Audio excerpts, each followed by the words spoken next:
Coming up on In-Flight Snack, we have a great episode for you today. We have a huge interview with AJ Vaynerchuk, who is an NFL agent and has just a huge Jets fan. So we had a really fun time talking all things sports, all things Jets, New York sports, and other things with him. That was a really fun conversation. And then we previewed the Jets Broncos game. This is a must-win game. We say this every week, but this is a must-win game for the Jets going into Denver, a team they should beat. So we broke it down. And then we listened and we answered your questions, listener questions. We did that at the end of this episode as well. So that and a whole lot more coming up next on In-Flight Snack. Today's episode is brought to you by Bet Online. Football is back, and Bet Online is your number one information source for all your sports wagering info with all the up-to-the-minute stats, news, scores, and matchup breakdowns. Get the latest game odds, spreads, and totals from the NFL and college football at your fingertips with Bet Online's real-time updates on statistics, news, and odds. From week 1 all the way through the college football playoff and Super Bowl, BetOnline gives you access to the best football promotions and contests available anywhere online. Head to the website today or use your mobile device to get in on the action. Remember to use the promo code BELIEVE, that's BLEAV, to receive 50% welcome bonus on your first deposit. That's a 50% welcome bonus on your first deposit when you use the promo code BELIEVE, BLEAV. Bet Online, where the game starts. Let's go empty. Shotgun Fitzpatrick. Underneath. Powell. Catching current. Powell stays on his feet. He's gone. Touchdown. Jets. Bilal. Powell. 8 for the first down. Wilson throwing end zone. Touchdown. Alan Lazard. What a drive. It's not on the defense. It's on me. We had the ball with 6 minutes, 5 minutes, whatever it was left, and we're at midfield, and we had a chance right there. So.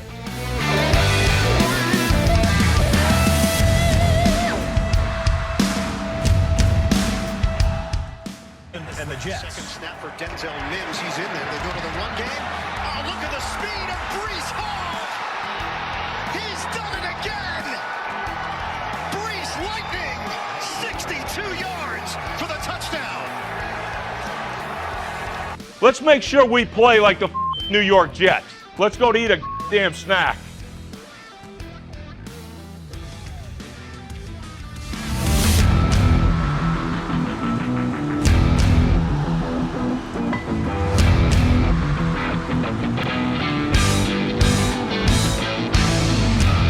Welcome back to In-Flight Snack, a New York Jets podcast on the Believe Podcast Network. That's Bilal Powell. I'm Rami, Lavi, and we have an incredible episode for you today. We have a great interview coming up with AJ Vaynerchuk, who is actually an NFL agent, represents a couple guys on the Jets. He's also the co-founder of one of the largest media empires in the country, and he's a huge Jets fan. So we had an awesome conversation with him. We'll get to that. But before we get to that, I wanted to start here because this is just typical Jets. This is what the Jets do. The first game of the season, and I know you joined on the first Thursday after that Monday night game, but they won. They had this crazy win against Buffalo, and yet it felt like a loss because Rodgers gets hurt for the year, and it feels like all the expectations, all the hope is down the drain. And then the Jets haven't won a game since, and yet on Monday, after Sunday night's game against Kansas City, it felt like the happiest we ever were on a podcast because Zach Wilson didn't look like poop. You know what I mean? Yeah. It was like, hey, he actually looks good. And so it's typical Jets that when it's terrible, we're like, when it's amazing, when they win, it's like, oh my God, this is the worst. And when they lose, it's like, hey, this is not that bad. It's just, this is being a Jets fan, isn't it? Yeah. And, obviously with a loss like that, I'll tell you the emotions that are going through some of the players in the locker room after that defeat. You are so drained when you lose a close game to a good team like that. Like it's more draining to lose a close game, which I know a few of those guys wish they had those plays back. It's just more draining to lose a close game, knowing you were this close to beating the defending Super Bowl champions, than to go out and get beat by 40 points. Because you knew you put everything out on the line. You did everything that was in the game plan, and you probably go back to the mishaps of that game. But like you said, it's just like my entire career, I just felt like it was the same old saying, the same old Jets. Why isn't the ball bouncing our way? And I think we got a glimpse of where we're headed now. I think they found Zach Wilson's niche. They found what fits him and what molds him. And now I think they have an opportunity to run off with some games. Yeah, I definitely think so. But you talked about that feeling. Is it demoralizing? Are you now going into Denver, a team that you definitely should be because they're worse, but you're so bogged down from the fact that you felt like you were so close to beating Kansas City that now it's going to affect you in the following week? No, not at all. I think you use this as momentum. Kansas City is a good team, a good football team, and we have to sit here and think to ourselves as fans, as spectators, that we came back from a team that jumped up 17-0 in the first quarter with very good Yeah. football players and a very good head coach over there, a offensive guru. And for our defense to settle down and for our offense to settle down, I think you use that momentum going into Denver. So we'll move ahead to Denver week in a little bit. But before we get to Denver week, just a couple things to clean up from Kansas City and some headlines from this week. Starting with Patrick Mahomes, who went on local radio in Kansas City. I don't have the name of the radio station in front of me. I do apologize. But he talked about what happened on that play with the holding.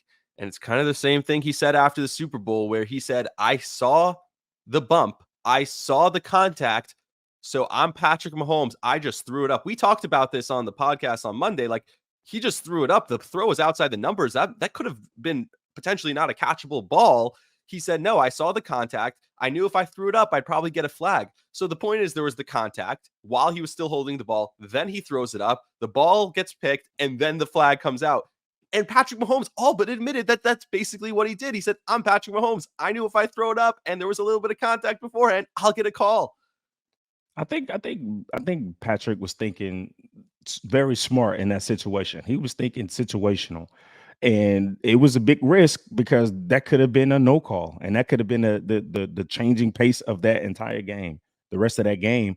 Now, to me, I see that as having football IQ, because there's a lot of things that you're going through as a player during a snap. It looks a lot slower on TV than it is Yep. live. So for him to even process that in his mind with the game on the line lets you know what kind of IQ that Patrick Mahomes have. Now, it was risky. I didn't think the ball was catchable. I think they should have let that play or discussed that um further before they just decided to say, hey, that was a pass interference or a holding, whatever it was. We all, we can sit here and talk about it and wish we can have that game back Yep. as a fan base. But it's the savvy I was talking about in a veteran. You know what I mean? Like that's what you want from your veteran quarterbacks. Yeah, and Patrick Mahomes does that better than anyone. And he's at that point now. He's at the Brady point. He's at the Rodgers point where you get those calls. So speaking of quarterbacks like that, Aaron Rodgers was on Pat McAfee again this week, and he's making more headlines because what would be the 2023 New York Jets if we're not talking about Aaron Rodgers the entire season? Even though he's only played 4 snaps for this team, we still have to talk about him every single week. So he went on McAfee. He was on for 49 minutes with Pat McAfee, which is just mind-blowing. I listened to the whole thing. I'll just give you some of the key headlines. And the main one is he said he's not looking for a miracle. Just because something hasn't been done before doesn't mean it can't be done. And he said that's not a miracle. That's just manifestation, and it's prayer, and it's working, finding different angles. And what he's referring to is the possibility of him coming back this season, which sounds insane. But then you look at the details and you're like, most people, it takes them 6 weeks to be in a boot. He was in a shoe out of the boot in 12 days. This guy's having an historically fast recovery. It looks like you saw him walking around on the field during pregame. He looks good. Is it possible that this guy's actually going to make a comeback at some point this season? It's a possibility. I remember in year 8, uh, week 6 versus the Minnesota Vikings, I go down with a neck injury, and this time I knew that it was serious, and I got the news that it was either career ending or possibly getting a surgery, and then having a 70% chance recovery. The success was 70% as a running back in my 8th year, going into my 9th year. You're thinking, I'm done. It's over. And then when you hear one of the best surgeons telling you that the recovery time is 9 to 12 months, I'm looking at it as like, man, I didn't have my surgery until November. So I'm thinking 12 months is going to put me in November. No one's going to pick me up going into my 9th year with a neck injury. Well, I ended up healing in 4.5 months. No one could believe it. 4.5 months I was healed. I had to get an approved letter from the NFL that I was healed. I went on to my second opinion. I was healed. I had a phone call with the doctor and he was shocked. He said, "You're a healing machine." Healing machine. And he didn't want to release me until 6 months because he couldn't believe that I was healed. But like Aaron, and what I'm thinking Aaron is doing, he's doing everything possible to get better. He's doing everything possible in his mind to get better, to return. You have to do that. I was on a STEM unit for 6 hours every day just to get back. I was taking all of my vitamins. I was eating properly. I was doing all these things to get back. So I'm sure Aaron Rodgers has some kind of trick up his sleeve right now of how he's going to heal if he's putting that out right now. He's trying to get back. But my biggest question to you, Rami, is if he does come back and Zach Wilson is playing good football, do you replace him? Because now we have to go back to this Aaron Rodgers style of offense. Now I think Nathaniel Hackett has found the niche in the style that fits Zach Wilson in that offense. Is that going to be an interruption? It's a point I wanted to get to because it is a great point because Aaron Rodgers is this team and it's so funny because he did a complete 180 from last week, calling out the former players and all that stuff, to this week talking up the team and, showing leadership and showing how he's fighting to come back, even at 39 years old, soon to be 40 years old. I think it's a weird scenario. Look, here's this 3 scenarios I wrote down for myself. Why would you bring Aaron Rodgers back? So if they're winning, right, and all of a sudden they rattled off a bunch of wins and Zach Wilson is playing great, makes no sense to go to Rodgers, who might be rusty, who might be still a little bit hurt. Makes no sense to go to him. Sure, put him on the sideline, see what happens, but why would you go to him, especially if the team is comfortable in that offense like you talked about? If they're losing, why risk a Rodgers injury? Say, hey, come back fully healthy next year. We're not making the playoffs this year. We'll figure it out. The only scenario that it makes sense to bring in an Aaron Rodgers is if you win enough games that you're still relevant in the playoff chase, but Zach Wilson is not the reason you're winning, but you're winning in spite of him. Kind of like they did a lot of last year, right? The beginning of last year, Zach Wilson started off, 5-2 as a starter. And most of those wins were not really because of Zach Wilson, but the defense, the run game, different reasons surrounding Zach Wilson, and he didn't have to do much. So if it's similar to that, then I could see them bringing in Aaron Rodgers, and that's the only case I would bring in Aaron Rodgers. I agree. I totally agree. I think if they're rolling, there's no reason to stop that momentum. You know what I mean? Like, Yeah. honestly. And I get why he wants to be back this year. And, you talked about fast healing.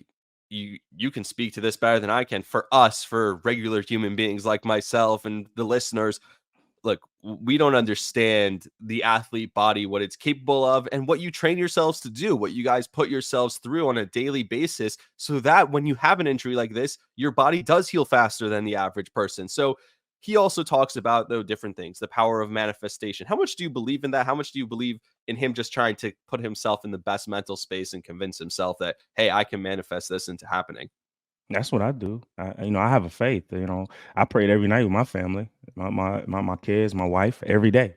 I think it's about the mental. I think the mental is the most important part. The first part of healing when you're talking about the body is the mind. So I think if you continue to speak victory into yourself, then you start to see your life go in a different direction. You can, we live a majority of our life in our heads.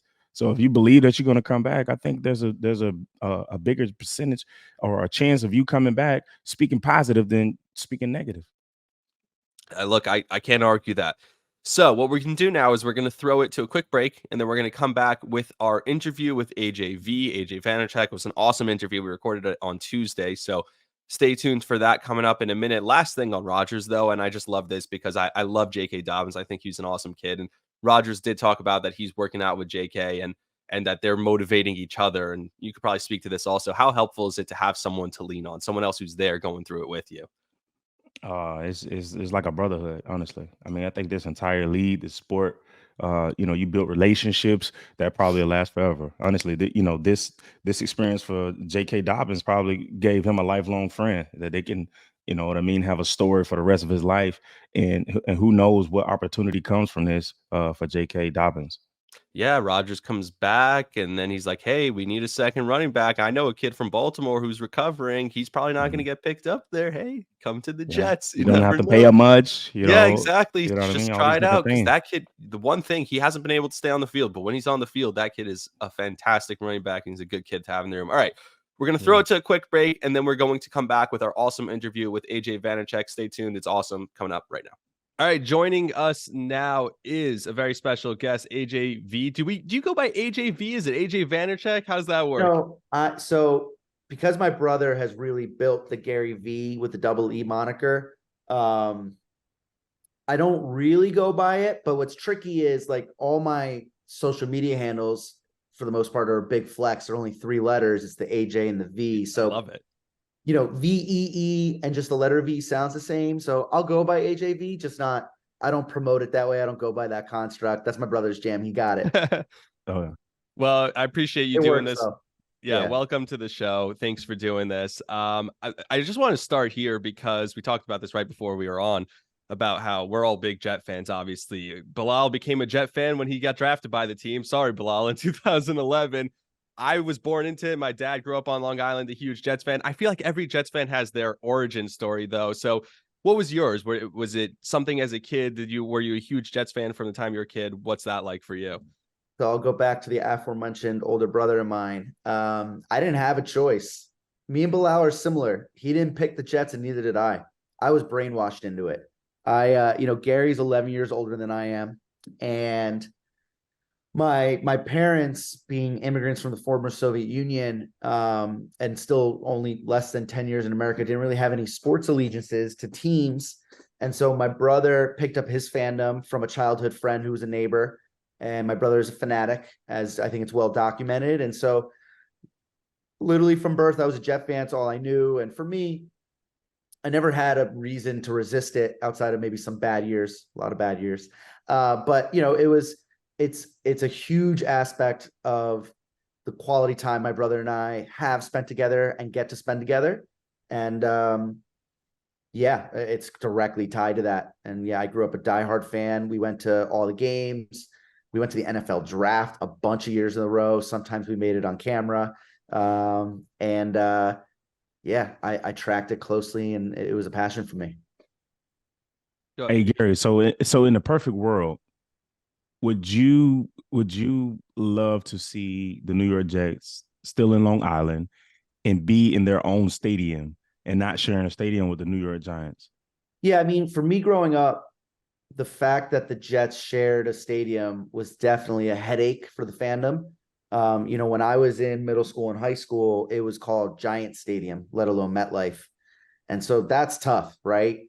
I had a lot of love, ironically, for the project that ended up actually being where now the Vayner Media and Vayner Sports offices, which is Hudson Yards. I was on board like crazy to put that stadium in Manhattan. I understand why, from like an urban planning and economic perspective, it made no sense, but the fan in me loved that. I think having your own stadium is dope. Long Island is the strongest region for Jet fandom. I grew up in middle nowhere, New Jersey, and 95% of my peers were Giant fans. So, I would have energy for that. I think that'd be dope. I'm the same way. I grew up in Bergen County, and so right, everyone's a Giant fan around there. But my dad's from Long Island. That's how you become. They practiced out there. I think what makes the most sense now is Steve Cohen is building that. They're building that soccer field. They're building a whole infrastructure in Queens. I mean, that's kind of. I don't think they should be building it in the city because I drive kind of that area, Hudson Yards, every day. No, I don't want to be there. I know. Yeah, but Queens. What do you think of that option? I think it's a real option. That's up to team ownership to decide, but I think it's a real option. You mentioned your brother, you mentioned team ownership. There's some rumors about that, him being interested in that. What are your feelings about that? Support it fully. That's a way down the line, though. He does well for himself. He needs to do much better in the next 15 to 20 years to make that a reality. But he's not going anywhere. Yeah, exactly. So we'll see. Man, AJ, I was telling Rami, I joined the team, the Vayner Sports team, and later on in my career, man, honestly, just looking back on it, I had the option to do it early on, man. Didn't know you guys were doing it. We fell across the opportunity. man, you guys brought me in, and it's been nothing but love, man. So, for me, I think, I'm trying to stay away from Gary because we brought you in. Uh, what is it like, man? Like, when did you see this thing taking off, this Vayner Sports thing taking off, and what is it like representing multiple clients and in multiple sports? Yeah. It honestly is the culmination of where I wanted my career to be as a kid, right? Like growing up as a kid, diehard Jet fan, also diehard Knicks fan. Those were my two teams growing up. And I was the kid that not only liked to watch the game, but then was also very interested in what happens from a team building, what happens from a business perspective to get you from, the day after the Super Bowl to the first regular season game. So things like the draft, things like free agency. And so, I played a lot of Madden growing up, but 5% of it was the actual football game, and 95% of it was me pretending. I actually just got off the phone with my guy, Mike Tannenbaum.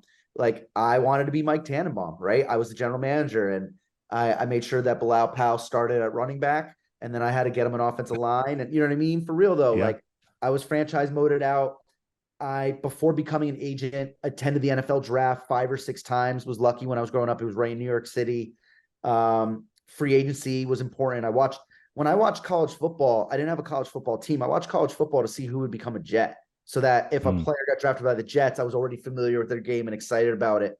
So, just because I grew up with business, sports and business are my two biggest passions, and running a sports agency is the combination of those two things. And so, yeah, it's incredible. And I've been very fortunate to have been doing it for about almost 8 years now.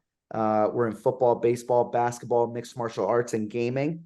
And yeah, it's great. And, I've been able to help clients achieve their dreams, things like getting drafted or signing a big free agent contract. And in a lot of ways, helping them reach their dreams is helping me reach mine too.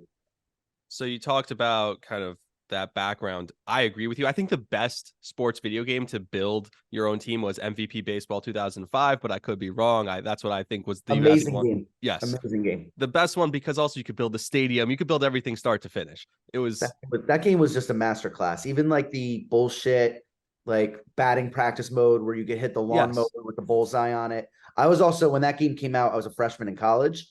So it was just perfect timing. I had all the time in the world. I played the shit out of that game. Also, there was 2 or 3 pitchers that threw like a 47-mile-per-hour knuckle curve. It was unhittable. I think, anyway, I digress. Tim Wakefield was probably one of them. Rest in peace. Rest in peace. Yeah.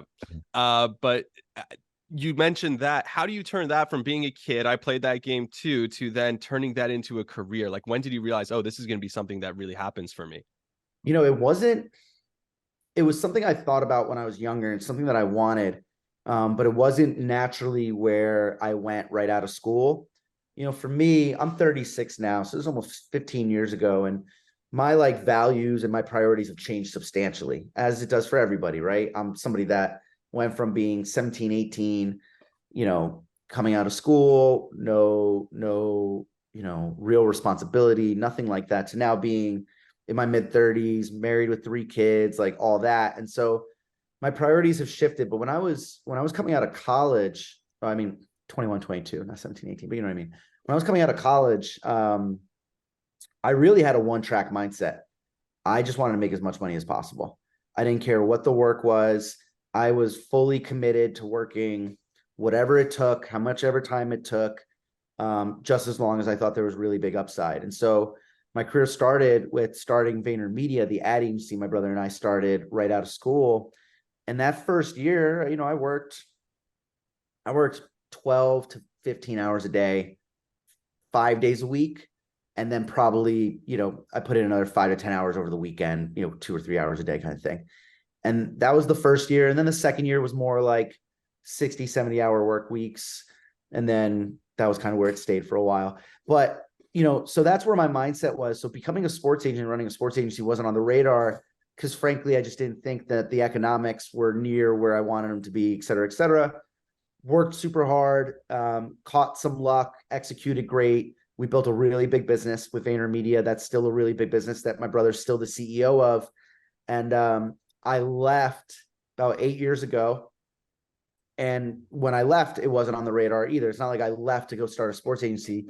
When I left, I actually took time off and wanted to think through what was next, because I was always a planner. Like, I got into college early admission. We started VaynerMedia a few months before I graduated. So I was always the kid that kind of had what was next before I was even finishing what I was doing. And so my number one thing when I left VaynerMedia in May of 16 was I didn't want to know what was next. So I took a few months off, played a lot of golf, hung out with my wife, walked my dog, cooked, ate really healthy, worked out every day, was like in the best shape of my life, all that. And I kind of wanted to have it come naturally to me. And so the benefit that I had was, in addition to building VaynerMedia, Gary and I did a lot of investing in early stage companies. And one of the companies that I was an early stage investor in was a sports agency. And I did that one just for fun. The business economics didn't, in a world where I was lucky enough to be an investor in things like Uber, Venmo, Snapchat, Coinbase, a sports agency looked very different. Most of my investing was early stage tech. But I did the sports agency for fun because I love sports and I love the business of sports. And then during my time away, I found myself gravitating to that business and the founder there, Brian. And it kind of dawned on me a few months into my time off that this is what I wanted to do. I thought I had a great background for it. I thought athletes were modernizing, and I thought the offering we could bring could meet them there. You talked about the modernization of athletes. You also mentioned college sports earlier. Bilal, you had a question about that. My biggest thing is the NIL deals.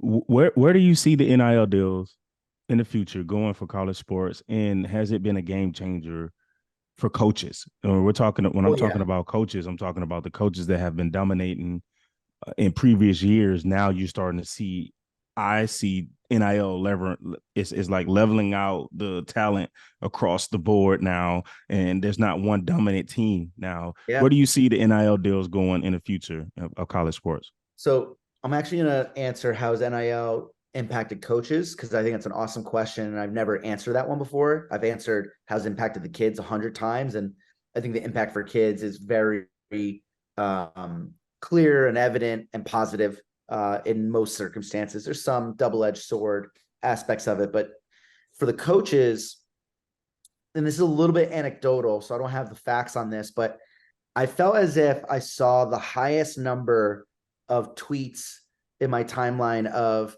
the running back coach from the University of Y has become the running backs coach for the Broncos, or the receivers coach for this university is now the receivers coach for the Giants. I saw a lot of coaches jump from college to pro.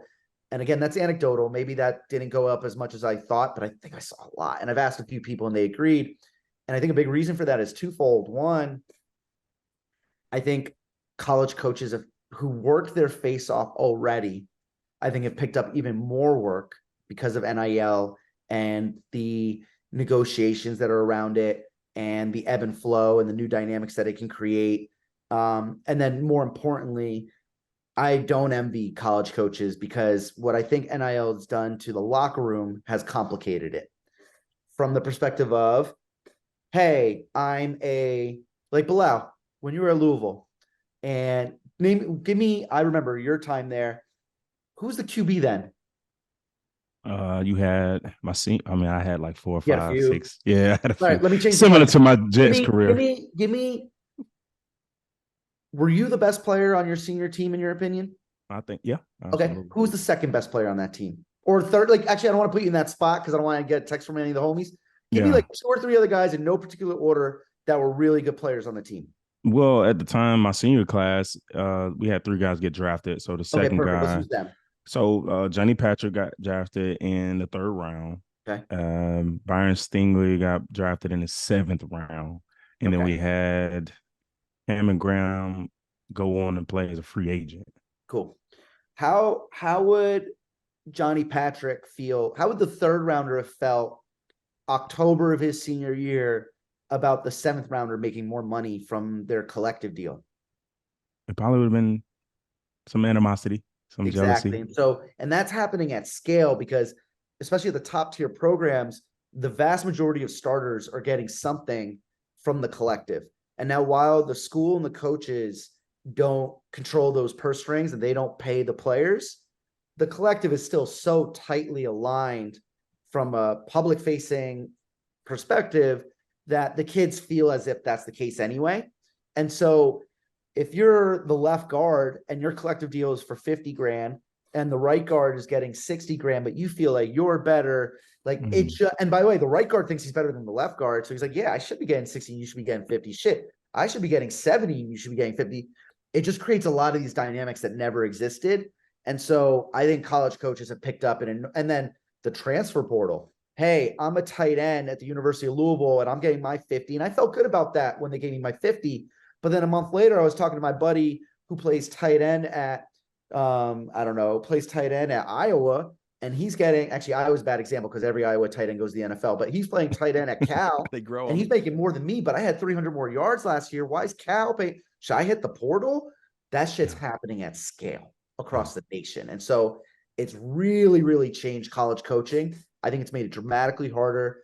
I do think that college programs need to look more like NFL as businesses, in the sense that I don't think coaches should get involved at all when talking to players about their packages and their setup. I think there needs to be a front office so that, like Bilal, like, I think it's good that if you had a problem with your contract, you were mad at Mike Tannenbaum, not Rex. Tabo, Yeah, not Rex, Tabo, right? yeah.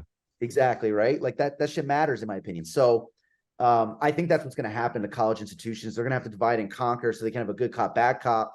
And I don't think the coaches should be dealing with the business side.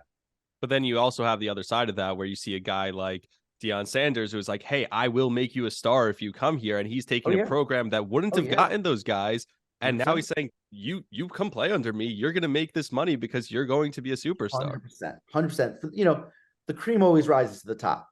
And so, and anybody that wants, the good news is college coaches aren't afraid of hard work. They're already working fucking hard. So I don't think it's like that. I just think it's different. And I've seen it, and it's the Wild Wild West in a lot of ways. For sure. So you talked about your background a little bit, but just want to jump back to one thing. At what point, you and your brother, did you realize VaynerMedia was going to be the empire it is today? Was there a point where it felt like, oh my God, this is exploding? This is going to sound so bad. I was like I'm very, very lucky. I want to preface that because I need to hedge the terrible thing that's going to come out of my mouth after. Like, I grew up as a white male in America, and like that almost didn't happen. Not the white part, but the America part, right? Like, my parents could have never left the former Soviet Union and that shit. Like, there's no VaynerMedia empire without circumstance and situation, right? My dad came to this country, worked his face off, and allowed me to go to good schools and have access to things that I needed. My mom was the most unbelievable supportive mother. And so that was a huge deal. And then for me as an entrepreneur, not only did I have all that luck and privilege, but then I also happen to have an older brother who's 11 years older and was already super successful in his career before we started VaynerMedia, right? So that's my preamble. The answer to your question was the second we decided to do it. I really believe my brother and I are an unbelievable team. We spent the entirety of my senior year of college deciding which business we were going to start. We always knew we wanted to do business together. Like I said, I was brainwashed. I was always you get your, the quarterback dad concept, like kid, what was the quarterback with his dad? Was it Marinovic? I forget. But there was like a quarterback from the 80s or 90s. His dad was a coach. Kid was built in a lab. Yada, yada. He ended up being a bust. I think I forget. He was like a top 5 pick, though. He was a big draft pick in the 80s. I was that, and my brother was that, but it was just for entrepreneurship. Like, I was trained in entrepreneurship by my father and my dad. And so the second we decided we were going to build that business, I knew it was going to be successful. Now, did I think we would ever get to 1,800 employees? I don't know. I don't think I ever put a cap on it or quantified it. But I got to tell you, I always had just a massive, massive confidence that we'd be super, super successful. Truly. So you talked about kind of being brainwashed into becoming a Jets fan and being brainwashed by your brother. Now we're a bunch of years later. This was maybe the most hyped up season, not just for the Jets, but in New York football, with Aaron Rodgers, and everyone knows what happens. Now the two football teams are combined 2-6. They're the only two teams in the NFL to have not played with a lead yet this season. Not that great. What's your feeling so far in this year's football season in New York? Listen, tough scene right now for the Jets and Giants. I genuinely believe that both teams have strong front offices and coaching staffs. So I do believe that it's early in the season. There's plenty of teams that start off 1-3 and go deep in the playoffs. I remember a great one. 98 was a good example. What was it? 04, 98 with Vinny stepping in and they went with the AFC Championship game. I believe it was 04 when Chad Pennington, or maybe 02 or 04 when Chad becomes the full-time starter and gets hot, goes crazy. We do really well. So it's early for the Jets and Giants. I think both teams have had their struggles. But like I said, I think both front offices, both coaching staffs, there's a lot of talent on both those teams. I got to shout out my guys. We got DJ Reed and Ahmad Gardner on the Jets from Vayner Sports. And then we've got Leonard Williams on the Giants side. So those are three extremely Great players. Yeah, three great Best players. corner duo in the league. Yeah, and so tough start though, no denying. And the Aaron thing was a gut punch for everybody. As a Jet fan, I actually felt like the whole NFL felt bad about that injury, Sure. right? Like the Jets have not been good for a long time. Aaron has a lot of respect throughout the league. Hard Knocks, like the chemistry was there, the mojo was there. 4 plays in on national TV is a tough scene. Do you go Ahmad specifically as opposed to Sauce? Listen, when I talk to him, it's Ahmad. I'm not big on. I don't call my brother Gary V. I'm not big on the mainstream nicknames. So when I before working with him, I called him Sauce, but I call him Ahmad. And so when I'm doing this, I call him Ahmad too, so I can just get the practice in and not slip up. Perfect. Go ahead, Bilal. Hey, honestly, what we saw in Zach Wilson on Sunday night, if he can play like that consistently, honestly, AJ, I can at least see an 8-9 game winning season. And Yeah. Rami and I talked about it last episode where we don't really see an AFC team right now this early that could be like they can kick us out of the playoff and keep us out of the playoffs. I think the AFC outside of 3 teams are struggling this year. And I think if we continue to play the way we played Sunday, minus the little small mishaps that we had, I think we can sneak into the playoffs with 9 wins. With 9 wins this year. Possible. 8 or 9 wins. I think going back to the New York teams, and I think this is something that your casual football fan doesn't grasp right away. And I get it, because when I was younger, I didn't grasp this, and it got really magnified getting to the business and watching tape and talking to scouts. Both teams suffer from the same problem when they struggle, and it's handling pressure and keeping the quarterback. Daniel was sacked 10 times yesterday? 11. 11. One of which Boye Mafa, Vayner Sports. And so, Zach, I think if you look at that game versus his other games, actually, I think if you take Buffalo and Kansas City, and then you take the losses, right? The other losses, New England, Dallas. And Dallas. Zach struggled mightily when the pass rush got there, and the pass rush was getting there in New England and Dallas. And he threw the ball well in Kansas City, for example, and he made stuff happen in Buffalo. And I think same thing with the Giants. If you look, I don't expect any, I think Daniel's getting a lot of flack. I don't know how anybody expects any quarterback to play well given that situation. So I think it starts up front. Football is a game of the trenches, always and forever. There's things you can do with coaching, et cetera, but injuries play a factor, right? Andrew Thomas didn't play for the Giants. For the Jets, Dwayne Brown, I think, played injured, and it looked that way. So I think if the teams can get the trenches taken care of, they can be more successful. And that's for anybody. The Jets look like they're on their way with the offensive line. It's looked a lot better the last couple of weeks. And it seems like you said, Dwayne Brown was probably playing hurt and now putting, Becton back on the left side, AVT at the right tackle, and Tittman, who's been fantastic at the right guard, is definitely the move that I think they need to do. But Bilal, he's joined the dark side, I guess you will. He's on the side that's now creating the pressure, the media, right, Bilal? So that's what we're a part of now. Oh, yeah. Well, I appreciate you, AJ, man. Yeah, of course. No doubt. Last thing before you go, because we do appreciate you doing this. It's about to be Knicks season. You mentioned you're a big Knicks fan. What are your feelings on the team going forward? I know it feels like Julius has been up and down the last couple of years with the fan appreciation, where they love him, they hate him, they love him, they hate him. It's now Jalen Brunson's team. I think there's no denying that. We're the Villanova Knicks. What are your feelings going into this season?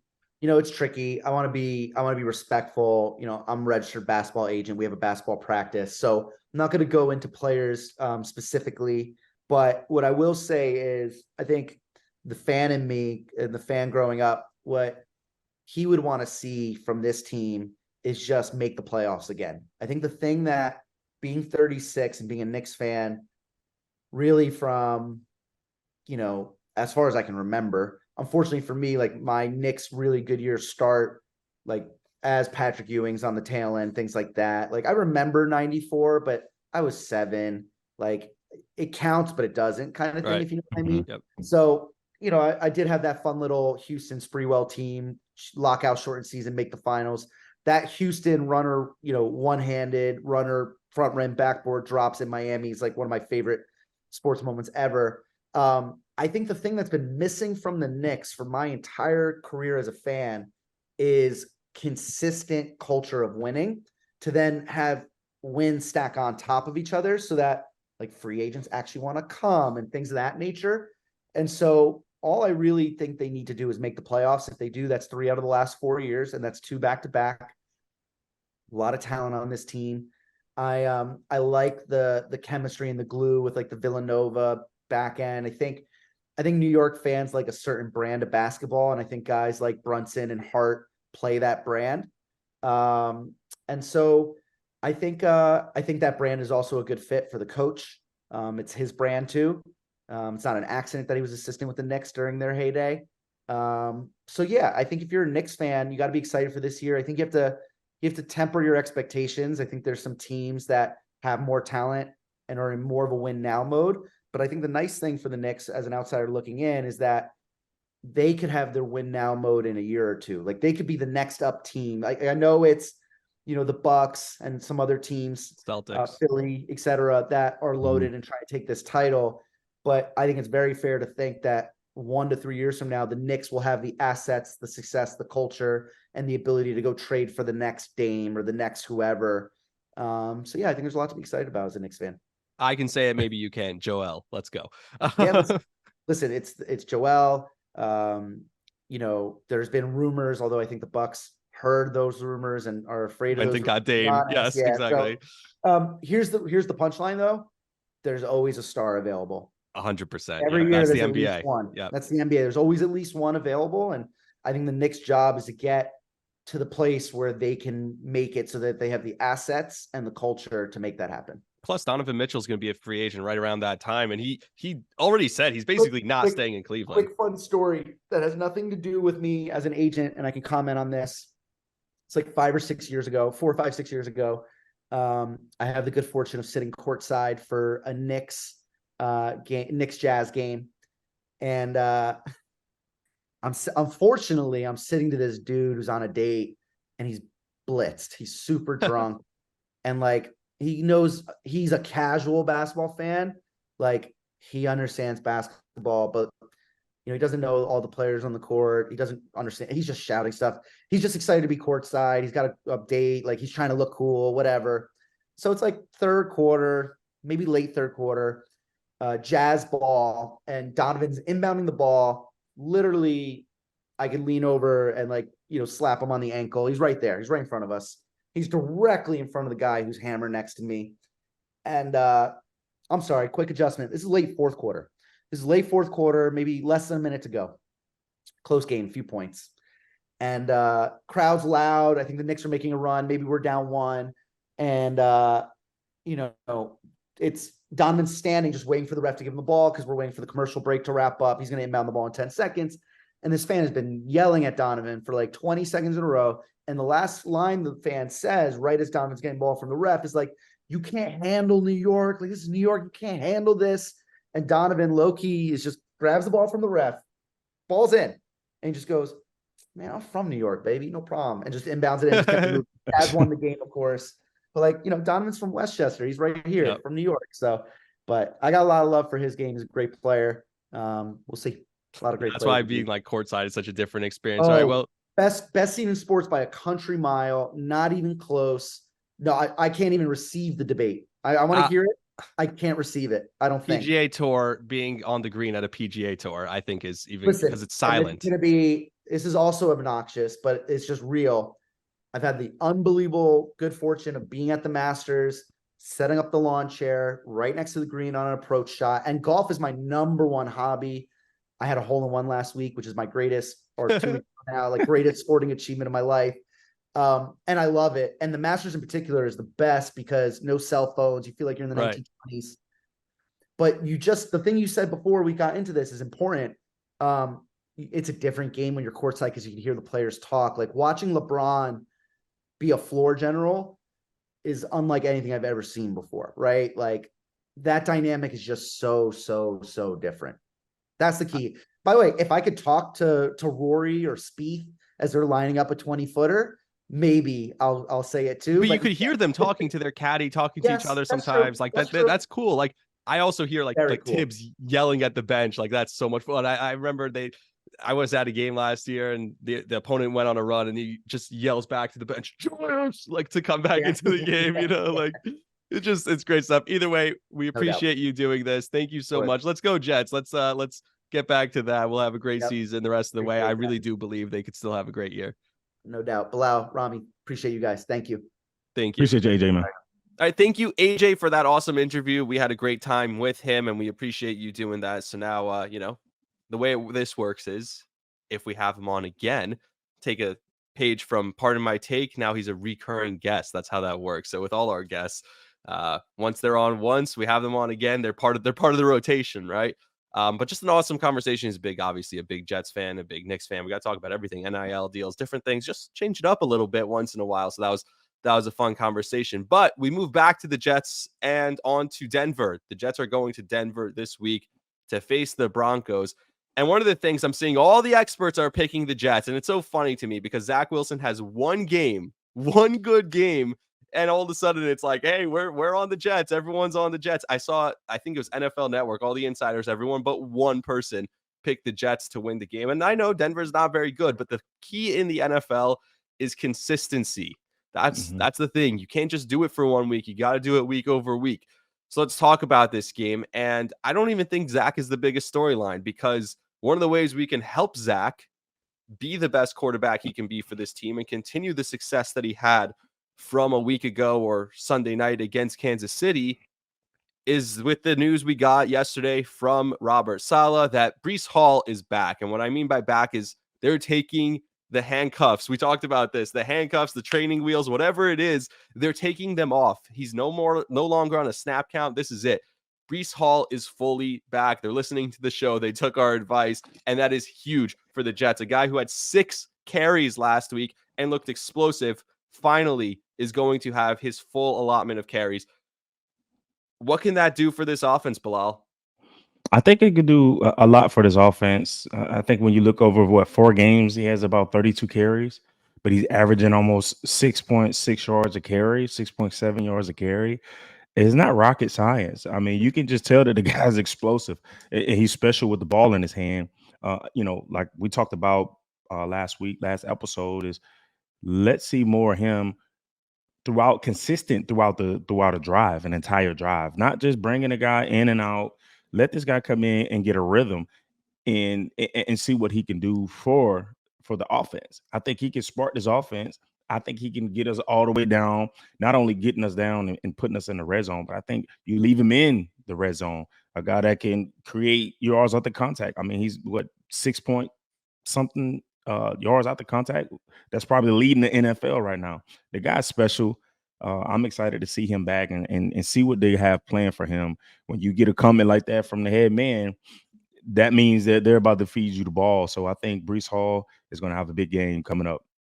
Yeah, and he's a heavy part of the game plan, obviously. He looked explosive. The one thing is he's not finishing plays, and he talked about this. He said, I thought I should have scored on when I had that long touch of, what was it, a 43-yard run on Sunday. Mm-hmm. I thought I should have finished it. So we'll see. Maybe they're seeing something in practice that now he's ready to actually have that burst and then continue the burst till the end and finish those runs, because that could be huge. You remember it's interesting because Denver was the place last year. We had that big 60-something yard touchdown. It's also the place where he did get hurt a year ago. So just mentally, and you can speak to this, you've had injuries in your career. What is that like going back to a place where you had that injury? What, like, where something devastating happened for you and now you're fully back healthy? But what is that like going back to that place for the first time? I think this is going to be full circle for Breece Hall. This is going to be his coming out game. Finally, hearing the head coach saying, "Hey, no more limited reps. You're full go," and it just happens to be going to Denver.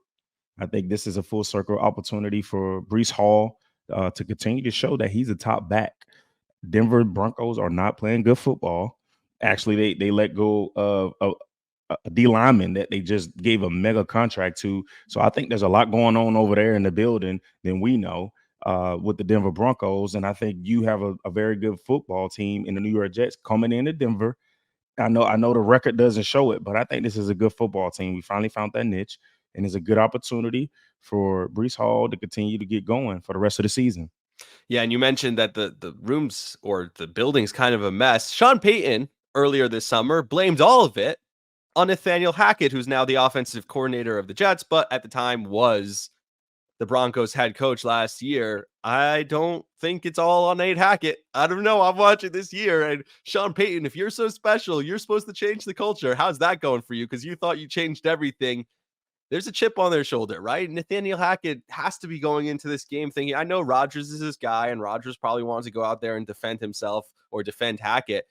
But Zach Wilson's got to feel like, hey, now this is on me. I want to go out there and stand up for my coach. And, Nate's going to probably be creative out there and wants to show something to Sean Payton. Absolutely, and I think when you sit back and look what the Denver Broncos did, bringing in Sean Payton to quote unquote fix or get Russell Wilson back in the right direction, and you're not seeing that. So now, to me, I'm thinking is Sean Payton is to Drew Brees as Bill Belichick is to Tom Brady. Are they really good coaches, or did they just have really good quarterbacks? And does Russell Wilson fit into what Sean Payton wants? Is he his style guy? We talked about that turnover, talking about that head coaching job, that general manager comes in. Is Russell Wilson Sean Payton's guy? And I think we all thought that he was going to be the savior in Denver, and it's not happening that way. As a matter of fact, it looks like it's just as worse as it was last year.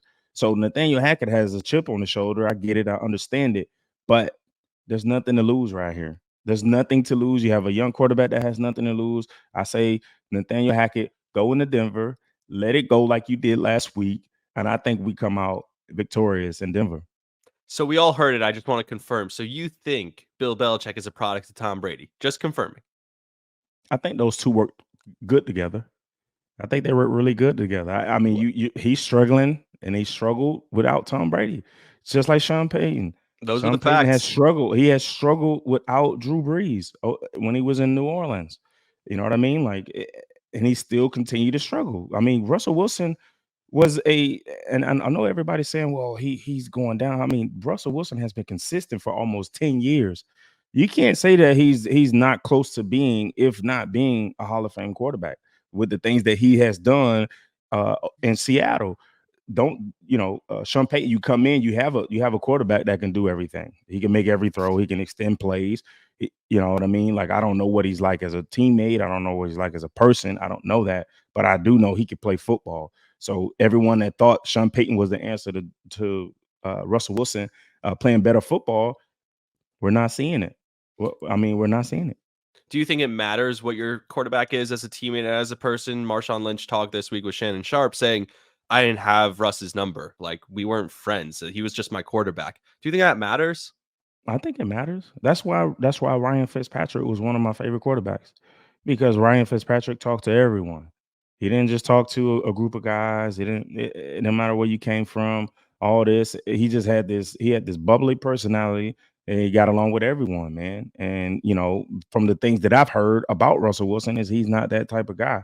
You know what I mean? And for Marshawn Lynch to come out and say, hey, I didn't have his number, that lets you know that we were just teammates. We were nothing past that. You know what I mean? And you do not want that coming from your starting quarterback, especially a guy of his caliber that has done what he's done.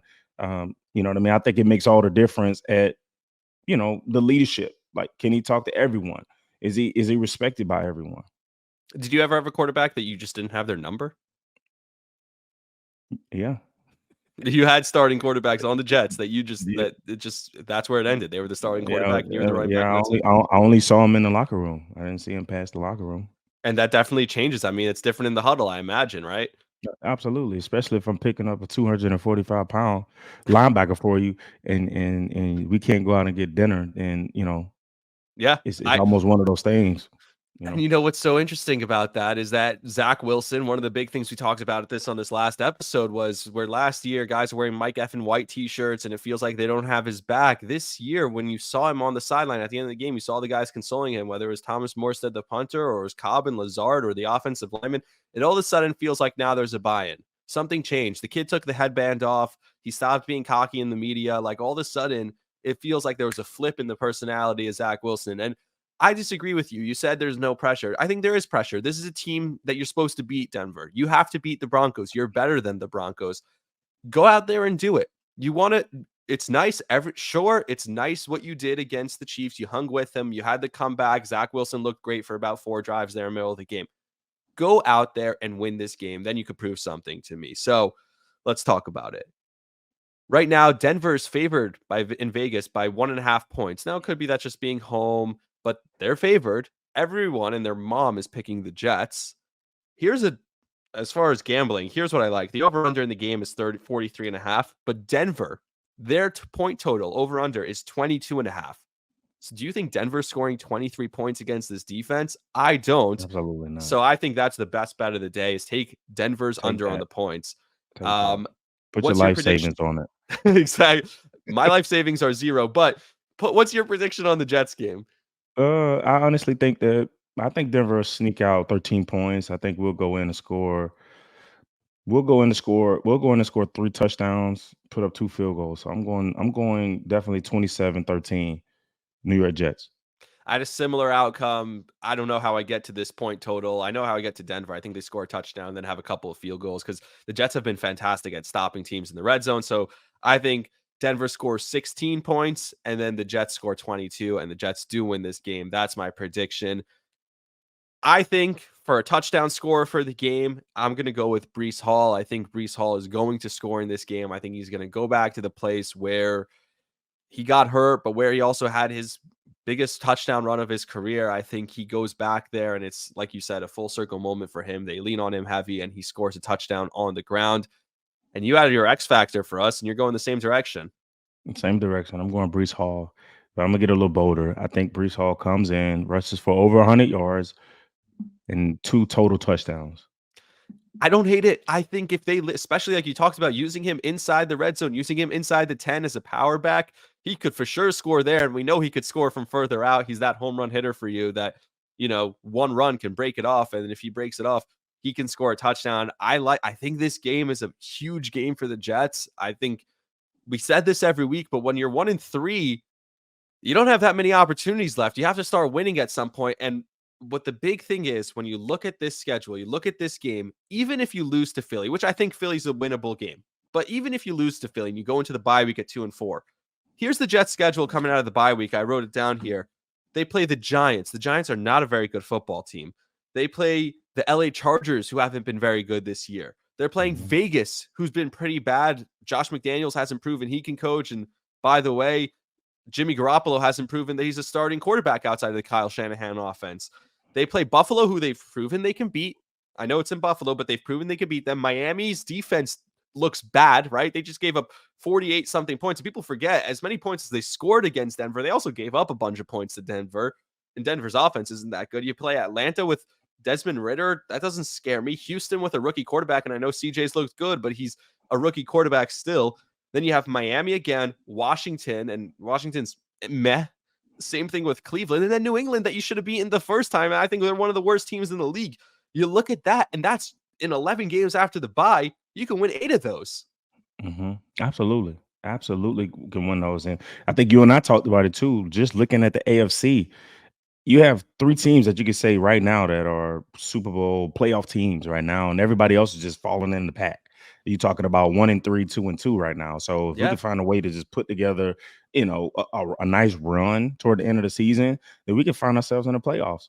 Yeah, you posted on your Instagram story the AFC standings, and it's like there's one division that everyone's 2-2, then there's a bunch of 1-3s, and then there's a couple teams, Miami, Buffalo. Like, who scares you? Miami, Buffalo, and Kansas City. That's who scares you in the AFC right And now. Baltimore is what, 3-1. So Yeah, they're 3-1, but like you said, not the most convincing 3-1. Mhm. That's it. That's pretty much it. But that's why you have to win this game, because if you want to go on a run, if you want to turn this season around, it can happen. But it starts on Sunday in Denver. It starts by going out there and playing your best game of the season. This is a team you're supposed to beat. You have to win these games. No one expected you to beat Kansas City. You hung with them. Now's the test. Everyone expects you to win. Now's when the pressure's on. Now's when you have to have your best game of the year, in my opinion. Yeah, exactly. And like I talked to you too, we always talked about the point system. We talked about division games being worth 2 points. Yep. We talked about conference games being 1, and then we talked about non-conference games being, half a point. So if we're going to lose a game and then go on a run, we can lose that Eagles game, come back from and I mean, and then put it all together. You know what I mean? But that gives us time going into Philly, all right, the bye week, going into it to find out our game plan. I would keep all the players there and no guys be ready to go off, but it's a early on bye week. Stay there, put together a nice game plan going into Philly. And I think you can shock Philly. I think you can go compete with Philly the same way you did with the Kansas City Chiefs. Yeah, and when you looked at this schedule before the season, you probably would have thought, okay, 3-3 is realistic going into the bye.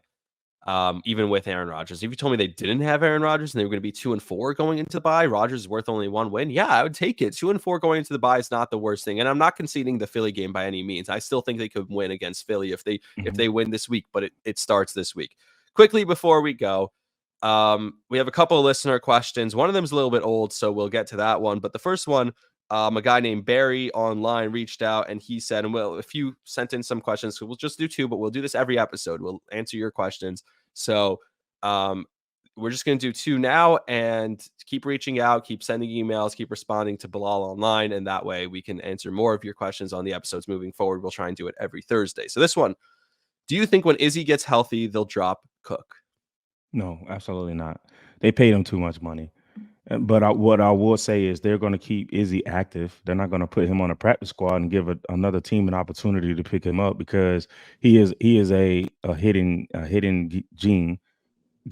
I'm sorry, he's a hidden talent. You know what I mean? I think he was a steal in the draft. Getting him as late as they did. So I think they keep Dalvin Cook and they keep Izzy inactive. And if the season goes ugly, I think they make him active and they push him up to give him opportunity to see what they have in the future. So here's another question. And by the way, just as far as that point, like, yeah, they can't cut that money. And Dalvin talked to Rich Cimini this week saying, I'm still getting used to this role. And I mentioned to you, I was like, getting used to this role. Like, you were a guy who was a running back who every time you touched the ball, maybe you didn't have the most carries in the game, but you were effective every time you touched the ball. This is your role now. This is who you are. You haven't been good enough to be a lead running back. So go take advantage of the touches you're getting because this is all you're getting. Absolutely. Take advantage every opportunity. I used to complain, not even complain. I used to wonder why I wasn't getting carries. And then my coach at the time, Anthony Lynn, was like, hey man, stop worrying about carries and worry about the opportunities. The not just the carries, but the touches. So I started taking advantage of that. And I was really productive throughout my career. And right now, Dalvin Cook is not being productive. You know what I mean? It's almost like they're force feeding him just because they pay him the money. I think right now, if you look at it from the outside in, Breece Hall looked like the leading back, and I think the organization is making a good decision right now, saying Breece Hall is no longer limited. He's our guy. He's our workhorse going forward. Okay, the last question, and this is from Thomas, and I do think this question he elaborated on a lot of different points that we talked about, but the main point is, do you believe in Robert Saleh? And that's a question that I don't know if we can answer yet. I mean, the record says no. Personality says yes. What do you make of Robert Saleh? I think he's the right guy.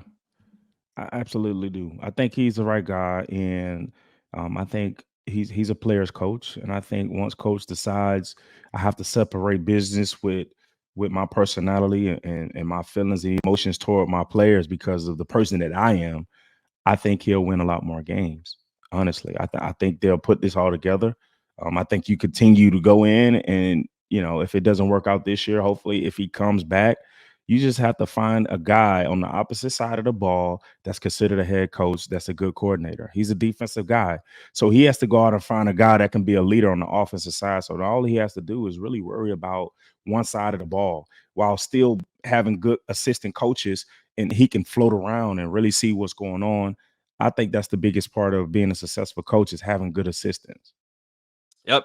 I agree with you. And it seems like they're finally starting to put that together with Nate Hackett, with Jeff Ulbrich and all that stuff. All right, Bilal, thanks for doing this. As always, had a good time. It's a great interview, great episode, a little bit of a longer episode.